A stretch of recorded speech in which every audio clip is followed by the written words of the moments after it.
तर विद्यार्थ्यांना एका नव्या स्पेशल आणि फ्रेश या सुपर क्लासमध्ये आपले सर्वांचेच मनापासून स्वागत आहे। सुपर क्लासमध्ये आज आपण अतिशय महत्त्वाचे पोलीस भरतीसाठी असणारे जीके क्वेश्चन्स कव्हर करणार आहोत, पाहणार आहोत आणि त्या कारणास्तव सर्वांनीच्या सुपर क्लासला काय करायचं आहे, सुरूपासून शेवटपर्यंत नक्कीच पाहायचं आहे। तसेच विद्यार्थ्यांना आपल्याला एक सेकंद पण लागणार नाही, आताच्या आताच लगेच या सुपर क्लासला एक लाईक नक्कीच करायचा आहे। जेव्हा तुम्ही सुपर क्लासला आपल्या लाईक करसाल तेव्हा काय होईल, तुमच्यातर्फे मला मोटिवेशन मिळेल तुमच्यासाठी अशाच प्रकारचे स्पेशल सुपर क्लास पुढेही बनवण्यासाठी, त्यामुळे लगेच करून घ्या।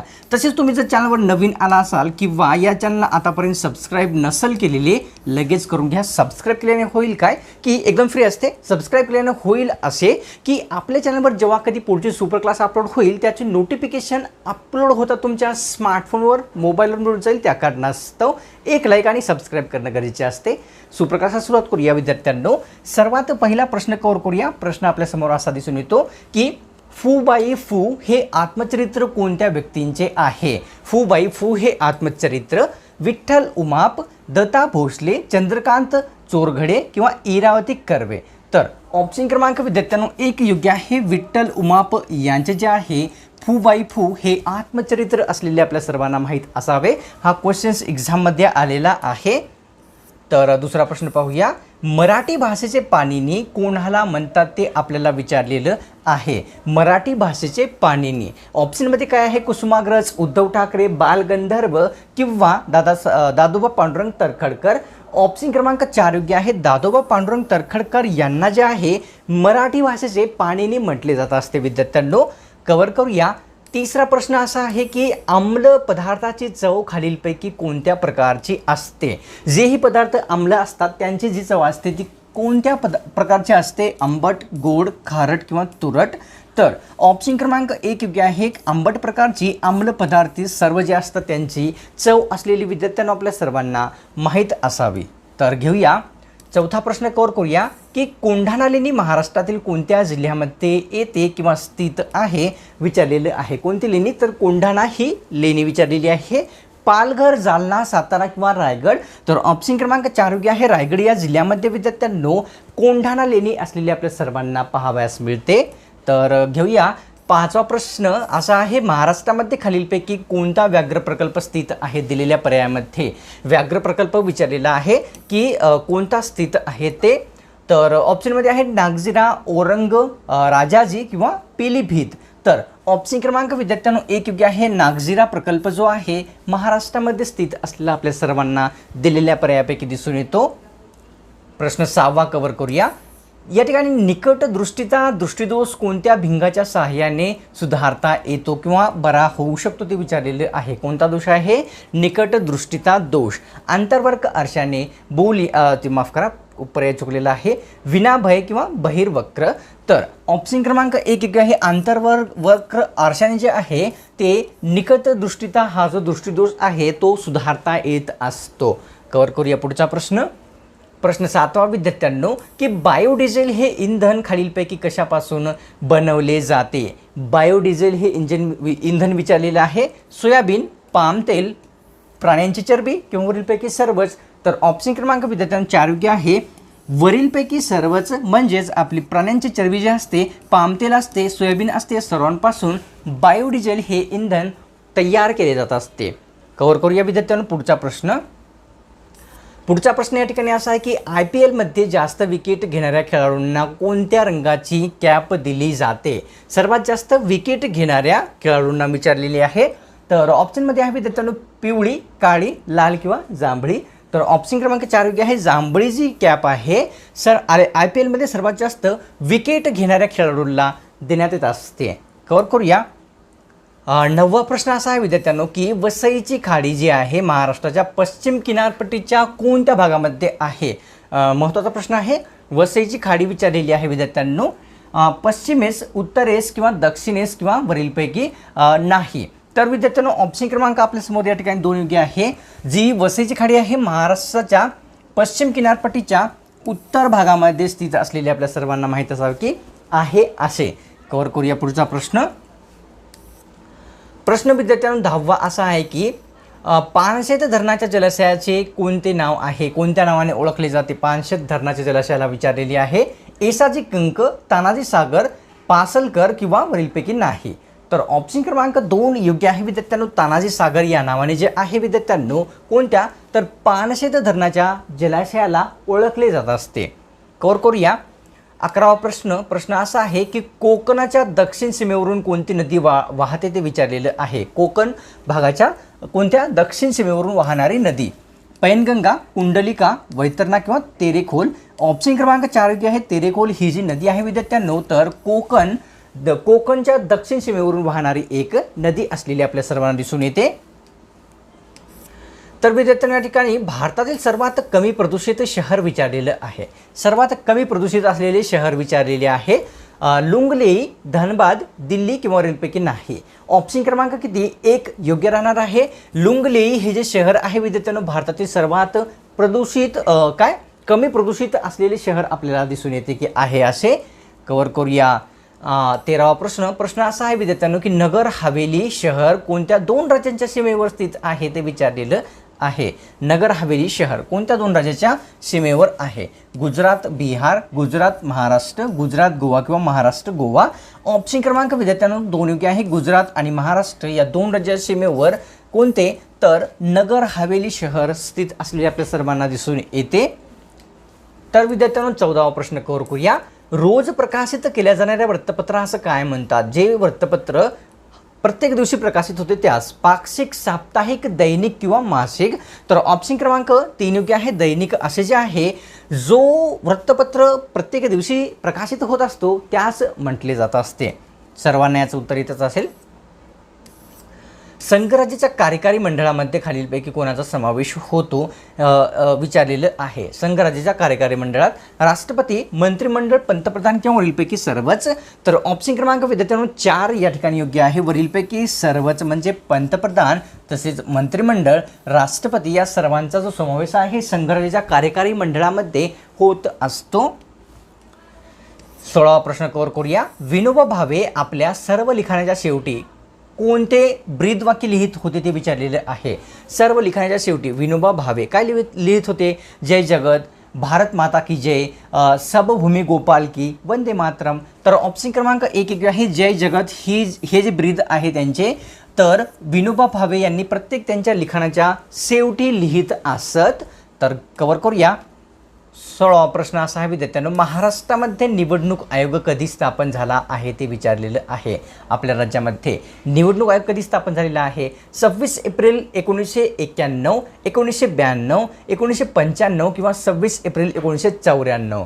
तर विद्यार्थ्यांनो ऑप्शन क्रमांक आपल्यासमोर 4 योग्य आहे. 26 एप्रिल 1994 या ज्या दिवशी आहे महाराष्ट्र राज्यामध्ये निवडणूक आयोगाची स्थापना करण्यात आलेली आपल्या सर्वांना दिसून येते. 17वा प्रश्न कव्हर करूया. माफ करा. भारतीय संविधानाचे जनक असे खालीलपैकी कोणास म्हणतात. सर्वांना माहीतच असेल भारतीय संविधानाचे जनक. नॉर्मलचा प्रश्न आहे. पर्याय नाहीच पाहिजे बरे. डॉक्टर बाबासाहेब आंबेडकर यांना जे आहे विद्यार्थ्यांनो तर भारतीय संविधानाचे जनक असे म्हटलेले आपल्या सर्वांना दिसून येते.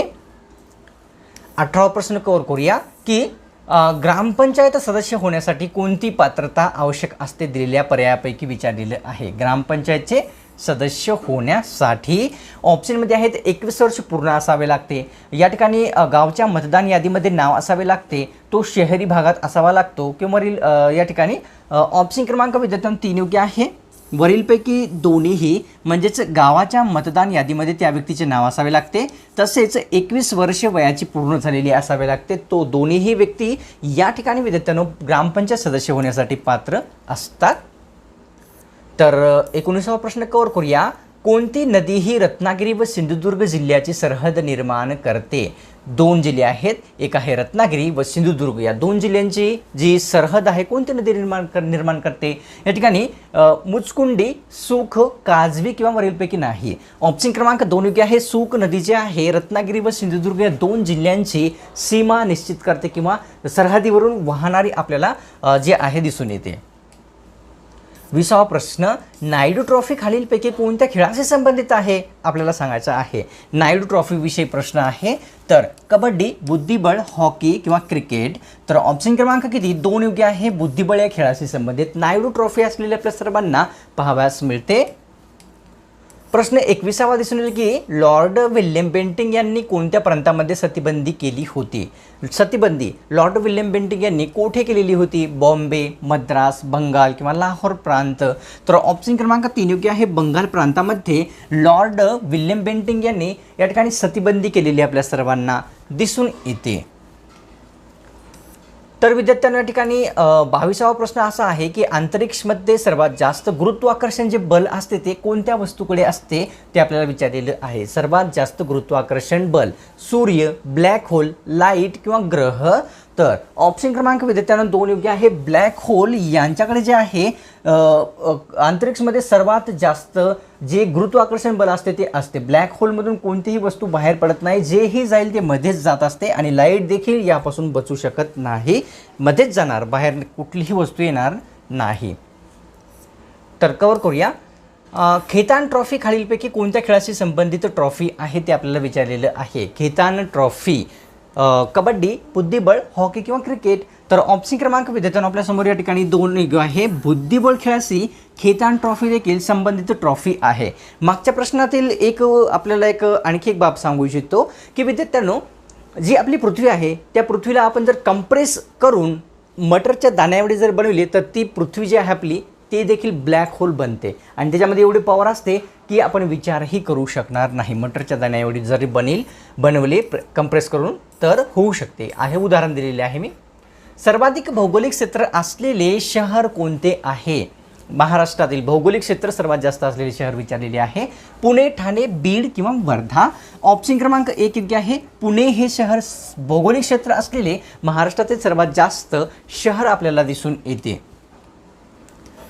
प्रश्न 25 प्लास्टर ऑफ पॅरिस बनवण्यासाठी कशाचा उपयोग केला जातो? उत्तर येत असेल. प्लास्टर ऑफ पॅरिस बनवण्यासाठी कशाचा उपयोग होत असतो? मॅग्नेशियम, झिंक, जिप्सम किंवा इलेक्ट्रॉन. तर ऑप्शन क्रमांक विद्यार्थ्यांनो 3 योग्य आहे. जिप्समचा उपयोग जो आहे प्लास्टर ऑफ पॅरिस तयार करण्यासाठी केला जात असतो.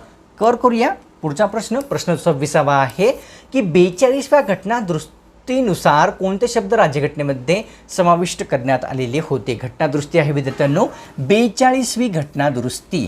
धर्मनिरपेक्ष, अखंडता, समाजवाद किंवा वरीलपैकी सर्वच. तर ऑप्शन क्रमांक 4 योग्य आहे. वरीलपैकी सर्वच म्हणजे 42व्या घटना दुरुस्तीनुसार समाजवाद, अखंडता तसेच धर्मनिरपेक्षता हे सर्व जे शब्द आहेत राज्यघटनेमध्ये समाविष्ट करण्यात आलेले होते किंवा दिसून येतात. 27वा प्रश्न. कृष्णा नदीची उपनदी खालीलपैकी कोणती आहे? कृष्णा नदीची उपनदी विचारलेली आहे. ऑप्शनमध्ये नद्या आहेत वारणा, तारळी, अग्रणी किंवा वरीलपैकी सर्वच विद्यार्थ्यांनो.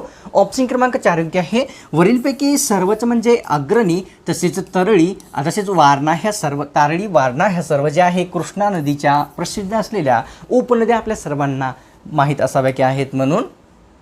प्रश्न 28 कव्हर करूया.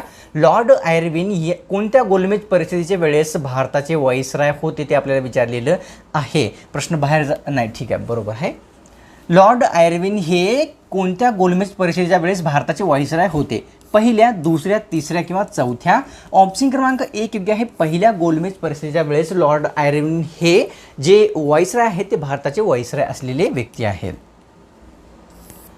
प्रश्न 29 सापेक्षतेचा सिद्धांत खालीलपैकी कोणत्या वैज्ञानिकांनी मांडलेला आहे? सापेक्षतेचा सिद्धांत निकोला टेस्ला, एडिसन, आइन्स्टाईन किंवा कार्ल मार्क्स. तर ऑप्शन क्रमांक विद्यार्थ्यांनो 3 योग्य आहे. अल्बर्ट आइन्स्टाईन यांनी सापेक्षता सिद्धांत मांडलेला आपल्या सर्वांना दिसून येतो. तर कव्हर करूया पुढचा प्रश्न. प्रश्न विद्यार्थ्यांनो 30 दिसून येतो की प्रार्थना समाजाची तत्त्वे खालीलपैकी कोणती होती? समाज आहे प्रार्थना, या समाजाची तत्त्वे दिलेल्या पर्यायापैकी कोणती आहेत ते आपल्याला सांगायचं आहे विद्यार्थ्यांनो. तर ऑप्शनमध्ये काय आहे? जाती व्यवस्था विरोध, स्त्री शिक्षण किंवा विधवा विवाहाला प्रोत्साहन. तर नॉर्मलची गोष्ट आहे. ऑप्शन क्रमांक 4 योग्य राहणार आहे विद्यार्थ्यांनो. प्रार्थना समाजाची तत्व म्हणजे विधवा विवाहाला प्रोत्साहन करणे, स्त्री शिक्षणास प्रोत्साहन करणे तसेच या ठिकाणी जाती व्यवस्थेला विरोध करणे हे सर्व तत्वे होती. आता या सुप्रकाशला एक लाईक करण्याची वेळ आलेली आहे. विना लाईक करण्याचे जाणे हे सरासर गलत आहे विद्यार्थ्यांनो. एक लाईक नक्कीच करून घ्या. तसेच आपण या चॅनलवर तुम्ही आपल्या चॅनलवर नवीन आला असाल तर काय करायचं आहे, या चॅनलला सबस्क्राईब लगेच करून घ्यायचं आहे. जेव्हा तुम्ही या चॅनलला सबस्क्राईब करसाल, एकदम फ्री असते, जेव्हा करसाल विद्यार्थ्यांनो, तेव्हा आपल्याला पुढची सुपर क्लास आपल्या चॅनलवर जेव्हा कधी अपलोड होईल त्याची नोटिफिकेशन अपलोड करता तुमच्या स्मार्टफोनवर मोबाईलवर मिळून जाईल. त्या कारणास्तव लगेच करून घ्या. तर मिळतो कडे स्पेशल आणि फ्रेश सुपर क्लासमध्ये.